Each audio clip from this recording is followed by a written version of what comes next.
អត់ចាយទាំងអស់ហ្នឹងហើយទុកលុយខ្លះសម្រាប់អនាគត អនាគតសម្រាប់កូនសម្រាប់អាចថាបើកអាជីវកម្មរួមគ្នារកស៊ីមួយគ្នាអីចឹងណា ចា មានអ្នកខ្លះសុខចិត្តចងការគេដើម្បីរៀបចំអាពាហ៍ពិពាហ៍អានេះគឺគ្រោះថ្នាក់មែនតើខ្លួនឯងឥឡូវហ្នឹងរៀនចប់នៅរៀនហើយ ឆ្នាំទី4ហ្មង ឆ្នាំទី4អញ្ចឹងខ្លួនឯងនឹងឈានទៅដល់រៀបអាពាហ៍ពិពាហ៍ឆាប់ហ្នឹងហើយ2 3ឆ្នាំឬក៏4 5ឆ្នាំទៀតដែលនៅលើបណ្ដាញសង្គមឥឡូវនេះយើងឃើញហើយថា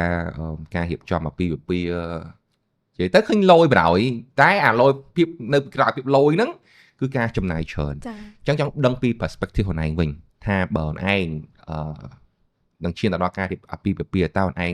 គិតមិនការរៀបចំហ្នឹងគួរតែរៀបថាគួរតែធ្វើឲ្យដូចគេលយហ្នឹងឬក៏ធ្វើតាមលទ្ធភាពដែលយើងអាចធ្វើបាន ចាចំពោះការរៀបចំអាពាហ៍ពិពាហ៍វាគ្រាន់តែជាញ៉ៃដែលថាយើងអាច celebrate ក្តីស្រឡាញ់ជាមួយនឹងមនុស្សដែលយើងស្រឡាញ់ទេតែយើងអាចពិភាក្សាជាមួយនឹងគ្រួសារយើងបានឬក៏ជាមួយនឹងដៃគូរបស់យើងថាយើងចង់បានបែបម៉េចថា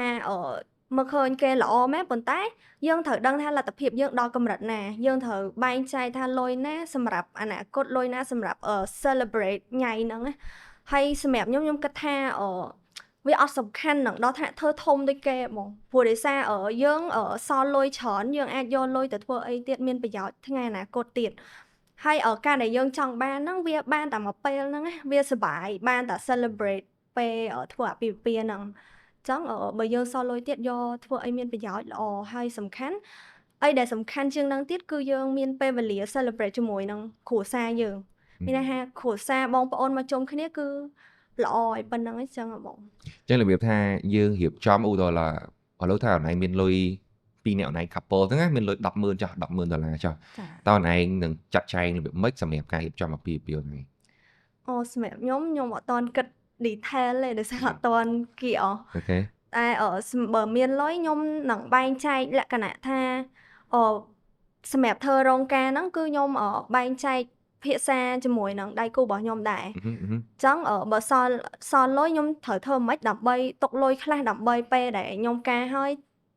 មានកូនត្រូវធ្វើម៉េចចឹងណាតែបើថាចែកប៉ុន្មានភាគរយខ្ញុំអត់ទាន់បានគិតដល់ទេបង No អីរបស់ចង់លឺគឺថាអត់ចាយទាំងអស់ ហ្នឹងហើយអូនឯងនិយាយមែនហ្នឹងខ្ញុំឃើញផ្សារមួយដែរទុកលុយខ្លះសម្រាប់ អនាគត សម្រាប់កូនសម្រាប់